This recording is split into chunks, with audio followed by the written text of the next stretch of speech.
Welcome back to Mountain Murders Offbeat. I'm Heather. And I'm Dylan. We were just having a very thoughtful discussion before I hit the red record button. Yes, it's actually a revelation Heather just laid on me, and I can't see, I can't tell you're lying. Fish are dumb looking. Fish are dumb looking. Have you ever seen a handsome fish? I don't think so. They all just look sort of stupid, don't they? They all look the same. With their glassy eyes and their big dumb mouths. Yeah. Yeah. Gasping for air. Well, yeah, but they just are like bloop, bloop, bloop, swimming around. Well, and the other night I recounted to you the just could you imagine being a fish and you're just kicking along, you're like, ooh, a worm. I like worms. And you go to get it and then you're just all of a sudden there's a big piece of metal jammed in your mouth and you're being ripped out of your environment up into the just thrust out into the cruel world. Well, it's no different than if I was walking by the beach and there was a tall boy and I'm like, ooh, a tall boy. I like beer. And I go to get it and the hook just, there's a hook, it's just bait. And the hook just sinks into my, right behind my wrist bone and just drags me off into the water, right? That'd be no different. The poor fish. But I would like to watch that. Oh, I'd be easy catch. Because Dylan would still be trying to get the tall boy as he's being dragged away. I'll be trying to open it. He'd be like, please let me have just one sip. It's the nectar of the gods. Just one drink of this Coors Light. Yeah, so that's my thought for today. Fish are kind of dumb looking. Okay. So you've never seen one that looks any different than the other ones, right? There's not a standout fish. The only fish that looks somewhat intelligent is the star-kissed tuna fish because he's got like the monocle. I don't think Charlie the tuna is real. He's not? No. Oh, that's really sad. Does he have a monocle or is this a Mandela effect? I think he has a monocle. Okay. Or am I getting him confused with like the Planter's Peanut? Maybe you are. I'm going to look it up. You're going to look it up right now. Look it up right now. Well, I know the Planter's Peanut has a cane and a monocle. Okay, so other shocking revelations, Dylan. What the heck is Grimace from McDonald's? Gosh, I don't know. Well, a manager answered people's question about what the heck is Grimace, and you're going to be super surprised when you find out. Did he give a real answer? Yes. Well, what's the Grimace? Okay, so the manager of a McDonald's franchise in Canada has revealed the story behind Grimace. So this is something that people have wondered about for a long time. He's the big purple pal of mascot Ronald McDonald. And a lot of people say they're very confused about what exactly is Grimace because he just kind of looks like a big chunky bruise, right? Well, this guy, Brian Bates, has worked with McDonald's for 10 years, and he did an interview with CBC News over the holiday weekend, and revealed that Grimace is an enormous taste bud. Ooh. Yeah. Uh-uh. Yes. And that he is a character meant to show that the food tastes good. What the hell? Did somebody get paid to come up with that? I don't know. So Grimace is one of those big infected taste buds that people get on your tongue where it's all sore and shit? Grimace was actually a villain early on as far as McDonald's characters goes. But they are saying that he does appear to be inspired by images of taste buds. And if you check out what a taste bud looks like, it's true. I mean, they're like a big purple lumpy thing. Okay. Yeah. Man, I thought the answer was going to be a little more exciting than that. He's just a big old taste bud. And you would name him Grimace? It's very confusing. But anyway. You know what? Here's the crazy thing. Somebody got paid to come up with that bullshit. A taste bud. Yeah, I'm just going, and you know where that comes from? The guy who's late to the meeting, who partied all weekend. He was supposed to be working on this big presentation. And like he's in the bathroom puking, trying to recover, and he comes up with some dumb shit like that. And it sticks. Let's just go with he's a taste bud. He's a big purple blob. It'll be easy to, make the costume. And that's my presentation. Now, Dylan, this actually sounds like something you would come up with. Really? Yeah, this is like a Dylanism. You think that I'm capable of coming up with some multinational marketing brand? in the bathroom while I'm puking, recovering from a hangover. I'm just saying that you are a likely candidate to come up with something that's just stupid. Okay? Like Well, those big dumb looking fish. I resemble that remark, and I appreciate that. You're welcome. Yeah. What you got for us today? So, when you call 911 and you expect to get help, right? Well, I guess that's the general idea. To get help as fast as possible. Well, the police in Louisiana have put out a warrant for an operator who was allegedly hanging up on emergency callers.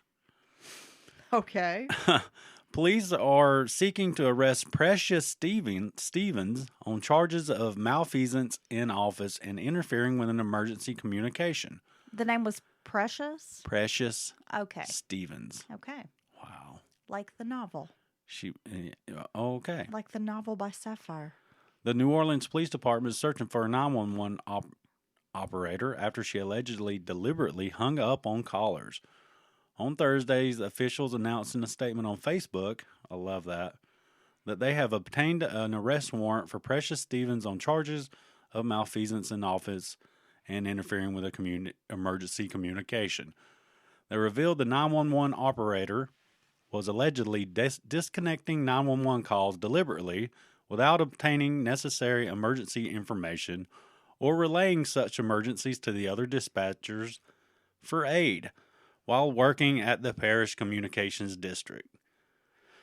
What do you think about that? Well, first of all, I would like to know what the calls were regarding, because I could see if you were a 911 operator, I'm not saying what she did was all right, but you probably get a lot of stupid calls, right?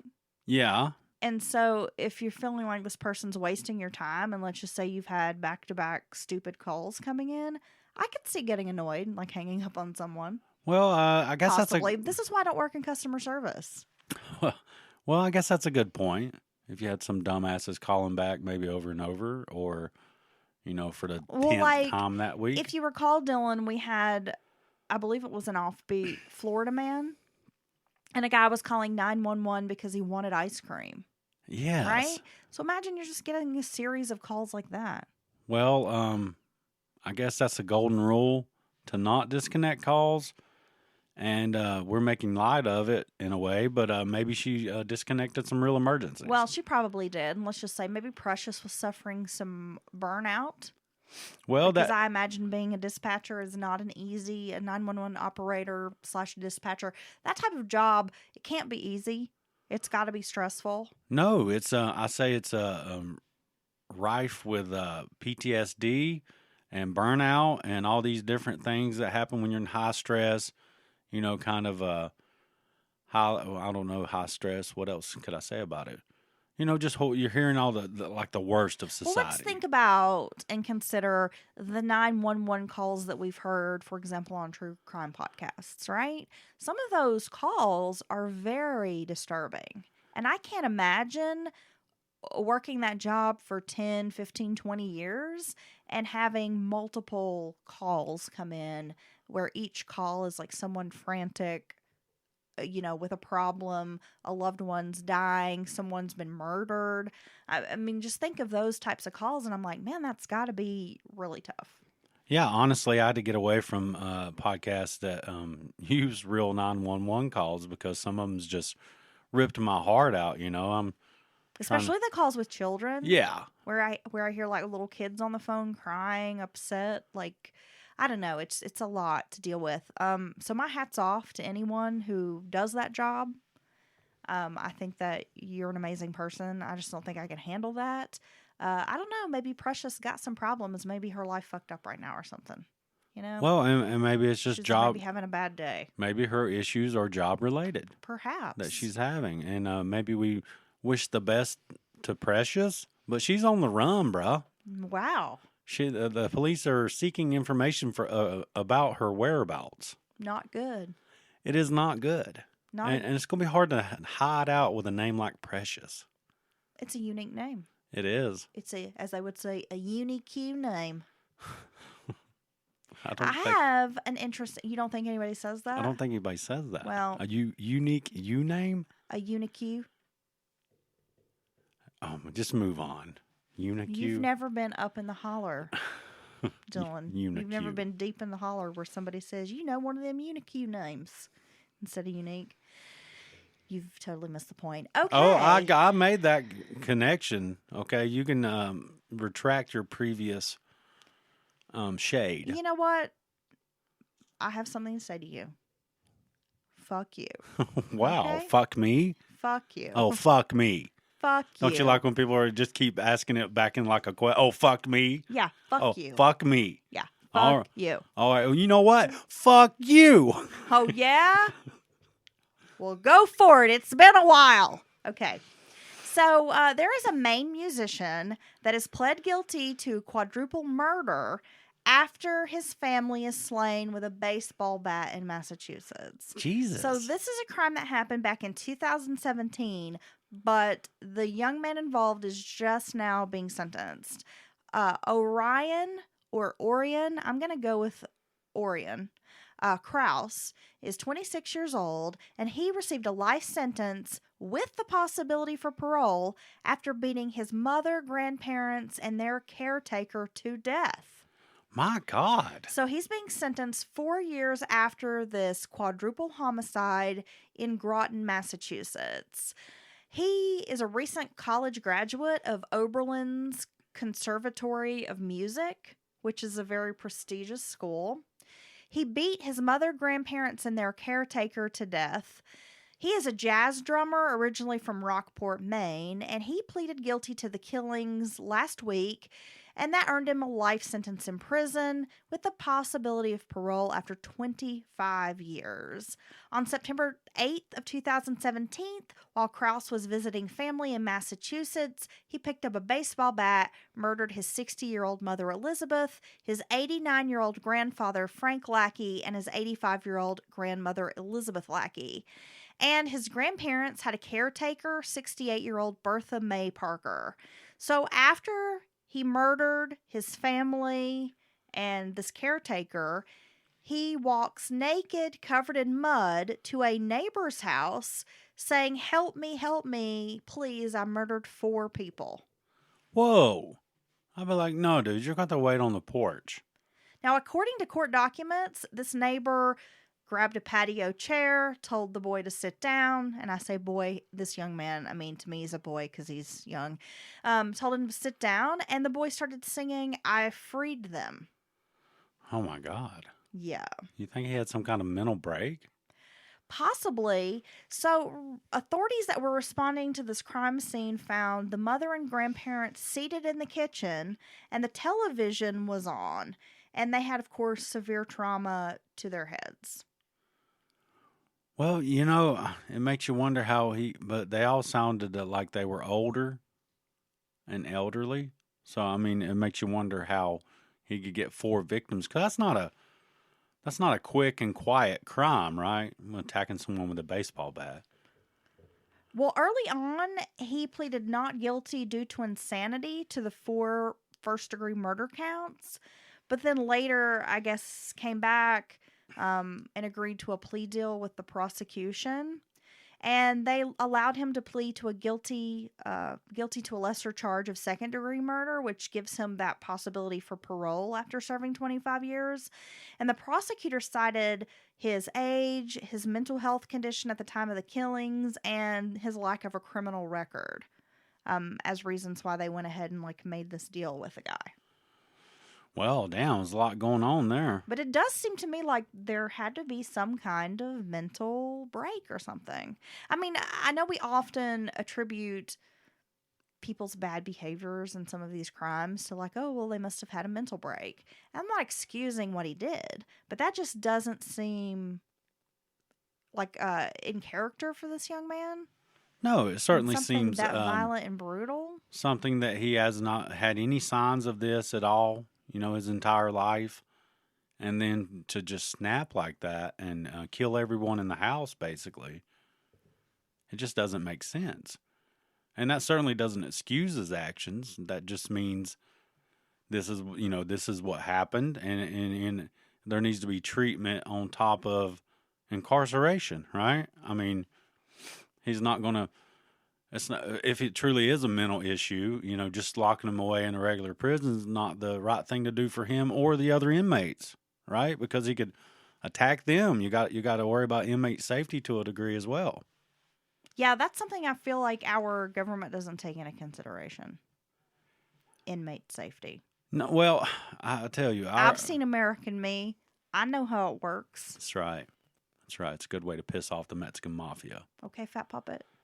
It's a fat puppet. Trust me, fool. So check out these geniuses I found here. Are you talking about our kids? No. Just kidding. No.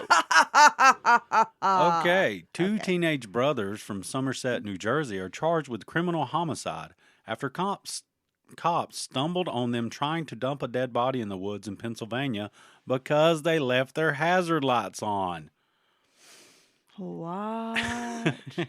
Anthony Gamble, 19, and Joshua Gamble, 17, who is being charged as an adult, were taken into custody Thursday morning after Pennsylvania state troopers pulled over to check on what they assumed were disabled vehicles on the side of Richland Township Road in Bucks County District. Bucks County District Attorney Matt Weintraub said the troopers approached a blinking silver Subaru and a parked Audi just after midnight. Excuse me. Dylan, you are excellent at reading aloud. I can tell. Just want to say. I like it when I breathe a lot. Troopers approached a blinking silver Subaru and a parked Audi just after midnight and found Joshua Gamble lying on the ground in the woods wearing a glove and a bloody shoe, prosecutors said. As they detained the younger teen, his brother Anthony ran... Was he just wearing a bloody glove and a shoe? Like Michael Jackson, like he had on a sparkly glove? Like, I'm confused. It didn't say he was just wearing that, but okay. Apparently he had those two things on as well. So he's accessorizing, okay. As they detained the younger teen, his brother Anthony ran toward the car, wearing blood-stained clothing and carrying gloves. He was promptly arrested, according to officials. Troopers then found a dead man's body in the woods near the Audi, which contained blood and a large knife on the passenger side floor, prosecutors revealed. The initial investigation indicates the unidentified male appeared to have stab wounds in his head, neck, and upper chest, and arm. Both cars, the victim, and the knife were all found within 100 feet of each other. These knuckleheads. The Gamble brothers. Well, the Gamble brothers was gambling on some stupidity, that's for sure. That would be... I'm going to roll the dice on being a big dumb fish today. So here's the thing. If you're really broke down on the side of the road, like, you don't expect the cops to stop and actually help you, right? Well, no, not typically. Right. So when you could use the help, that would be my damn luck. I'm trying to get rid of a body. And these morons had... murdered some poor person, and we're trying to dispose of the body, and here comes the cops. Come on. Here, is your battery okay? You need a jump? They're like Farva. Do you need my help? Do you need my assistance? Yeah, exactly. Team Ramrod. Ooh. Okay. I have something interesting here, Dylan. Would you go on the fastest accelerating roller coaster in the world? No. You wouldn't? No. It's called the Dodonpa. It's the world's fastest accelerating roller coaster, and it has been temporarily closed after a number of people broke their backs or necks after riding it in the last 9 months. You shouldn't ride this ride. So it's located in the Fuji Q Highland Park, which is in Fujiyoshida, Japan. The Dodonpa roller coaster has been operating since 2001, offering riders an adrenaline-fueled experience. Unimaginably adrenaline-fueled.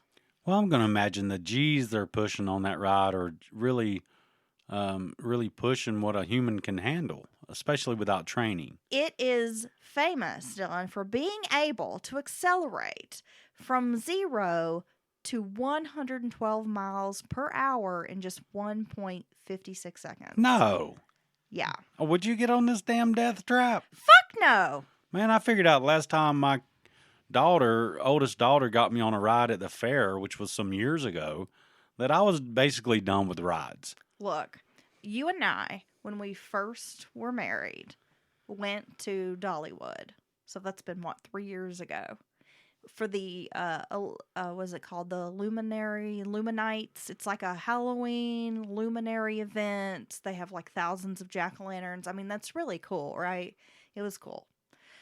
We got on this roller coaster that was so fucking janky. It didn't even have like a safety bar. Yeah, it had like a bar that was a foot from us, and then no belts or anything. No, it didn't like lock you in at all. No. And the damn thing went fast as hell, and then you're doing like loop-de-loos, with no fucking strap. Like, I guess it's just the physics is keeping you strapped into this thing. Scared the shit out of me. No, it's too much. I think I might have peed my pants a little bit. And after that, I was like, nope, never again. It is. I'm sure there's some people out there that love all the rides and the excitement, and I certainly was one of those people for many years when I was young. But I tell you what, roller coasters are a young woman's game. Okay. Yes, like Hank Hill says. I'll tell you what. I got on the chainsaw at our local fair with my daughter. What's a chainsaw? You know the ride. You've seen it before. So the whole thing rotates, and then each individual car rotates as well.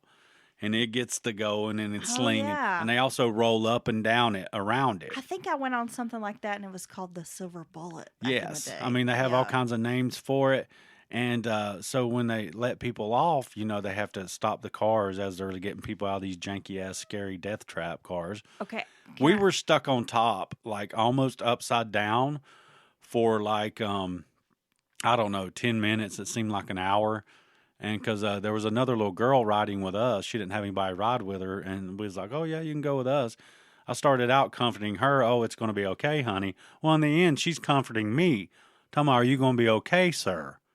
Are you going to be okay, sir? I have to ask you a question real quick. Oh, my God. So this ride is called the Chainsaw? Yes. Did they just play the Jackal song, the Lumberjack, on repeat? Of course they did. While yeah. And some AC/DC. And the chainsaw is running. Oh, my God. That would make the ride so much better. So now all I do is I go and complain about the food prices and try to get something to eat. So basically you're just a dad at the fair? And I go and, I mean, come on. Dude, we took our daughter to the fair, what was that, like a week ago?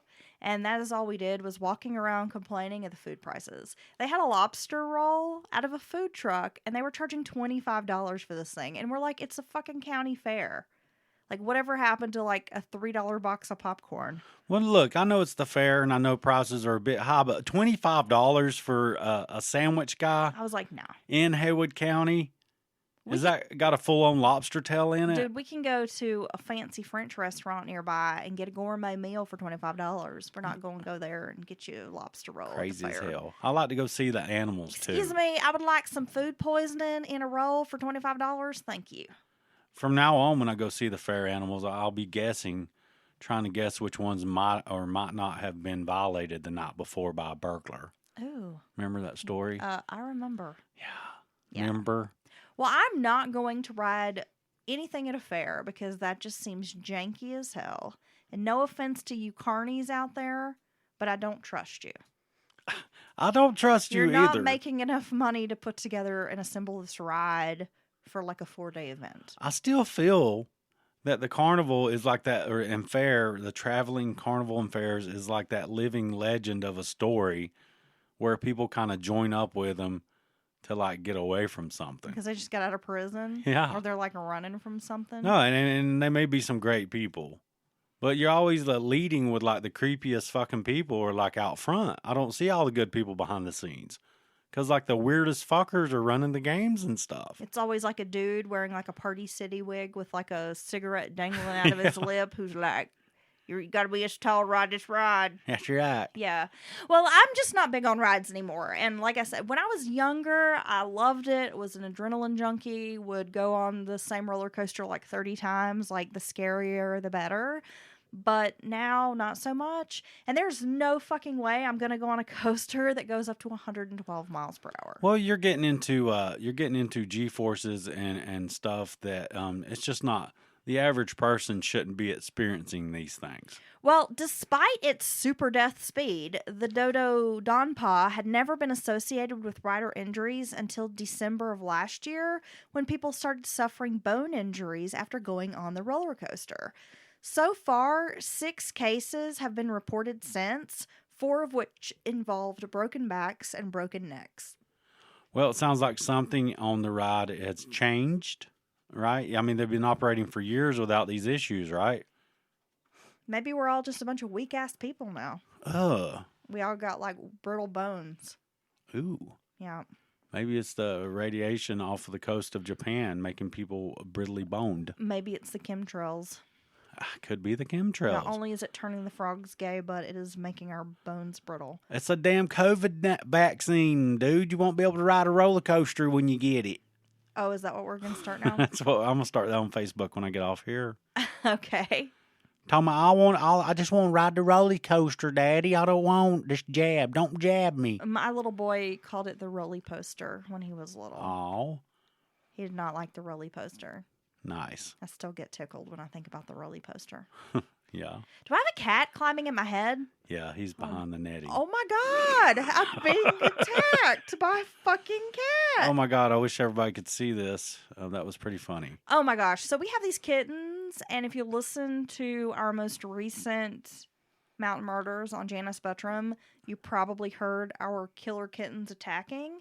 So they've taken over the podcast room. Yeah, they gotta go. And they only want to be in here, it seems, when we're trying to record. Yeah. Like the rest of the time, they're out frolicking in the house. But the minute we try to record, it's like they run in here and hide until we hit the record button, and then they start terrorizing us. Yeah, chewing on cables, How crawling the fuck all did over. it climb up at my head? It was like eating my headphones. What's it doing? He was behind the netting, our sound netting, and then he was trying to come through it.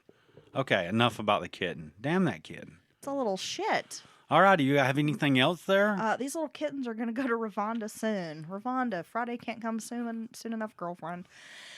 Okay, I have an interesting tidbit here. So I've recently started watching the new American Horror Story. And I guess it's like season 10. Right. Right? And, at first, the show was kind of interesting, like Murder House. And then somewhere in the mid, seasons, it kind of lost me. It was always like the commercials and the intro looked way cooler than the show actually was. Well, It was yeah. like, I think Ryan Murphy, it's like he has too many ideas that he tries to condense into one show. And so then you end up with all these like side stories that either are underdeveloped or end up taking over too much of the main story. I don't know. It's just sometimes it's a lot to process. Honestly, and it gets me lost and doesn't make a lot of sense. it was refreshing the way he does put forth his stories at first, but it's almost like he gets in his own way. You know what I mean? Yeah. It's almost like it's become cumbersome because you expect it to completely change up mid-season, blah, blah, blah. But I know exactly what you're talking about. Well, the new American Horror Story is pretty interesting. If you haven't checked it out, I watched the first 2 episodes of this double feature, and so far, I'm like, okay, seems like an interesting storyline. But I found some information here on some of the real-life true crimes that inspired American Horror Story's most haunting moments. Yeah, I must say, it's pretty obvious a lot of times he's pulling straight for from some fairly well-known cases. In the 5th season, the H.H. Holmes, Chicago-based serial killer who built the infamous murder motel, was totally inspiration for the Evan Peters character in the hotel. Well, I think that was obvious. And then we had Richard Ramirez. He made an appearance in both Hotel and 1984. Dude, in the hotel, I'm pretty sure we had Ramirez, Warlos, and someone else. They were all there at the same time, right? Twisty the Clown was a stand-in for American serial killer John Wayne Gacy in The Freak Show. Man, I must say that clown in I think Freak Show is one of maybe the best season in my opinion. But that clown was so fucking scary. Yeah, Don't- that clown. When they offed the clown early on in the season, for me, that was like, come on. Like, you jumped the shark. You should have waited a few more episodes. I agree. Because he totally was. Terrifying. Exactly. And then, of course, we had Madame Delphine LaLaurie, played by Kathy Bates in the American Horror Story Coven. Whoa, what is that cat doing? Yeah, and what that was directly based on a real woman from New Orleans, right? Yeah, in 1834, firefighters responded to an emergency call at her French Quarter home, only to find slaves bound and shackled in the attic. There were evidence that the slaves had been sadistically tortured, but before authorities could take her into custody, she and her family escaped to France. Damn it. So she was treating her, well, they're already slaves, but she was even going beyond what other people who had slaves thought was okay. Am I wrong on that? Oh, yeah. I mean, she was like doing torturous things to them. So she was going way above and beyond to be cruel and just sadistic, right? Yeah. Ooh. Yeah. Anybody else there? We have the New Orleans Axeman, which appeared in the American Horror Story Coven.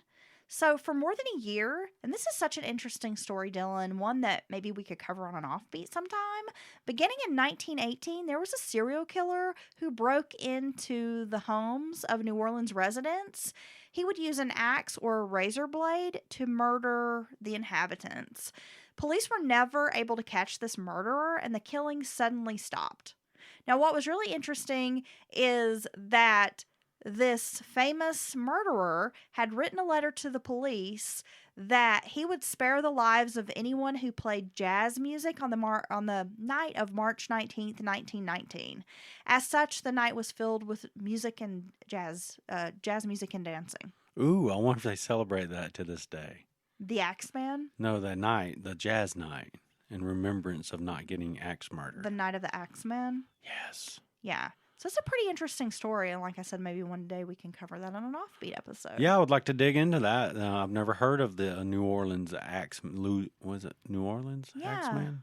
Okay, I've never heard of him. The Countess from the Hotel season, played by none other than the most fabulous Lady Gaga. Whew, man, I tell you what, that was the first time I was ever like, whoa, Lady Gaga, what are you doing? Yeah, I bet you are. Yeah, buddy. So she's actually based on Hungarian Countess Elizabeth Bathory, who died in the 17th century. Bathory tortured and killed young women, sometimes eating their flesh, drinking their blood, because she thought it would keep her youthful. Now, I watched that season as it came out, and I didn't catch those vibes. Now, did she actually bathe in blood during that? No, I don't. I didn't really catch Bathory vibes from that, and I'm very familiar with that I'd have to go story. back and rewatch, but I mean, she did, I guess drink the blood and that kind of thing. Okay. I think she may have been smearing it on her face. I don't know. Well, it's an inspiration. We will do anything to bathe in that eternal fountain of youth. It's true. Everything but wear sunscreen, drink water, and take care of ourselves. Well, I mean, that's for losers. The ones who've made it rub, baby parts on their face to make them feel better. Okay. Well, something that we've been doing on Instagram, these cats are going nuts. They're all up in my Cricut supplies. What do y'all do? You trying to craft? You going to make a t-shirt? Well, I wish they'd start an Etsy store and start generating some revenue. Put down that vinyl. I know, unless you're going to start a kitty Etsy store, we don't want to hear about it. Oh my God, that's a great idea to have an Etsy store and have it look like it's ran by this kitten and keep putting little costumes on them. Well, great. Now you've just taken our $1 billion idea and sold it to someone else. Well, hit me up if you use that. Somebody else is probably already doing that. Give me a damn residual. A residual. I give you a residual slap in the face, you dumb-looking fish. Sorry. So on Instagram, Dylan, we are doing a countdown to Halloween, and I've been posting our favorite horror movies and recommends for folks to watch. As of now, Wednesday, we are 53 days away from Halloween. Is that all? Yeah. Wow. So that means we have 53 more movies to go. Well, I can definitely dredge up some more classics out of this brain of mine. Yeah, totally. Speaking of horror movies, you were talking about the new Candyman remake made by Jordan Peele. Yes, Do you want to go see that? I do. I, I don't know. Why are you on the fence? Because it's Candyman and it scared the living shit out of me when I was a kid. And That movie was terrifying. I just think it's gonna I don't know. I don't think it's ever can live up. For one, you have to be that age and stuff when you're exposed to some of these things to have those feelings about it. But I mean, just leave the classics alone, guys. So who's the actor? It's something Todd, right? That played the original Candyman. I can't think of the guy's name offhand. Tony Todd. Dude. There's something about his voice Yes. in that film. And he's a big dude. He was very scary. It's very scary. It's a very scary movie. Now I have to say Virginia Madsen, I could take or leave her. They should have cast someone else in that film. Well, I think the main character was the one, Tony Todd, and I think that's what made the movie. But okay, so with Jordan Peele, Get Out, I thought was a very interesting movie. Yeah, I like that. Right? Us, I didn't get it. I mean, I did get it. The whole what I won't say any spoiled. I got what it was about, but I felt like the storyline was underdeveloped. I felt like I needed more information to help me believe it. Right? Yeah, I agree with you. Yeah. It fell flat for me, and a lot of people raved about this was like the best horror movie of all time. I know you have to see it. And maybe my expectations were really high going in. I'm not sure. But yeah, it kind of fell short for me. So I don't know. Is there one I'm missing of his? Is there a third one there or something? But anyway, so here we go. He's wanting to. I know there was something about a Twilight Zone the movie or Twilight Zone. Oh, I guess that series happened, right? Remakes of the Twilight Zone, not remakes, but modern version of Twilight Zone happened somewhere. It did? By Jordan Peele. Pretty sure it did. Okay. And so How have I missed that? It's pretty interesting. Key and Peele, obviously, very Hilarious. good sketch comedy. I'd put it right up there with Dave Chappelle sketch comedy, honestly, the Chappelle Show. So, I mean, they've had me, laughing till I can't breathe, some of the stuff they've done. Aaron? Aaron D. Nice. The substitute teacher? Yeah, coach. Aaron? But it's a surprise to me that Jordan was such a big horror fan, obviously. And I think it's very interesting that he's trying to... well, yeah, because we know him for his comedy. Right. So, yeah, the fact that he is a horror fan. And, I mean, it's a pretty bold endeavor to take on remaking Candyman. I mean, we see a lot of these remakes, and they're kind of like, eh. But, I mean, Candyman is such a unique it's such a unique horror film, Dylan, that taking something like that on is a pretty bold thing. So it's got to live up to the original. Well, I guess if someone's going to do it, maybe Jordan Peele's the guy that can do it. It looks interesting. I've watched the trailer, and I'm excited. I want to see the movie, so you have to watch it with me. Okay. So here we are. Counting down to Halloween. Yeah, I can't wait. Got all the horror movies lined up. Going to be making those recommends. So if you don't follow us on Instagram, make sure you get over there. You follow us. I'm going to be a big dumb white guy for Halloween. How is that different from every day? I'm already ready. You just get a big dumb fish head. I got my costume on already. Be a big dumb fish man. Oh, big dumb fish man? Yeah. Okay. Get you some fins. Ooh. Yeah. You've already got a dumb looking face. It works. I could swim. We have to come up with a good costume this year. I'm taking suggestions for a good Halloween costume.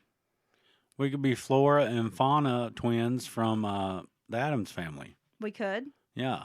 It'd be hard to do because you're shorter than me. We could be the Grady twins from The Shining if you would be willing to wear a dress. Okay. Come play with us, Danny. Yeah.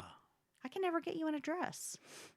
Can never get me out of a dress. No, I can never get you in a dress. Oh. Dylan, you are a lot of things, and as goofy and funny as you are, you're kind of weird about certain things. Well, I think we all got our lines, right? We got our things we will and won't do. And I'll do most anything. But wear a dress. Well, I don't want to wear a dress. You will not, and you won't let our girls put makeup on you. Well, I Is try. it because you're afraid we might break out your luscious skin? You've got your little skincare routine, and you're afraid that like it might clog your pores or something? Well, I just don't see the point. well, I can blend for you. Let me do some contouring. We can make your big head look a little bit smaller. I'm gonna cut you off right there.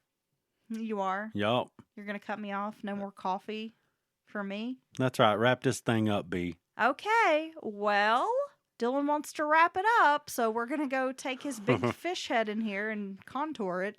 We'll be back on Sunday with more true crime. If you haven't checked out this week's episode, number 192, can you believe, Dylan, we are just a few episodes away from 200? That's cray cray. I know, I mean, right? it is for real. We have our live show coming up September 24th. So, here in a couple of weeks, we are gearing up for that. We are very excited. Tickets are on sale, brownpapertickets.com. You can find an event on our Facebook page with more information. And if you click the link in our bio on Instagram, you'll be able to access a link for tickets. Those are selling quick. We have not quite sold out yet, Dylan, but I believe it's going to happen. Oh my God. Because we are getting folks buying tickets all the time. So make sure you get your tickets to that live show. It's going to be really cool. We're going to be talking about a very, very local murder. And probably one you've never heard before. Oh, in true mountain murder fashion. Exactly. Yeah. Dylan, if they want to send us an email, how can they get in touch with us? They can hit us up at mountainmurderspodcast@gmail.com. And of course, there's always patreon.com/mountainmurderspodcast where you can access bonus episodes and get more of Dylan's Big Dumb Fish Head. Say bye. Bye.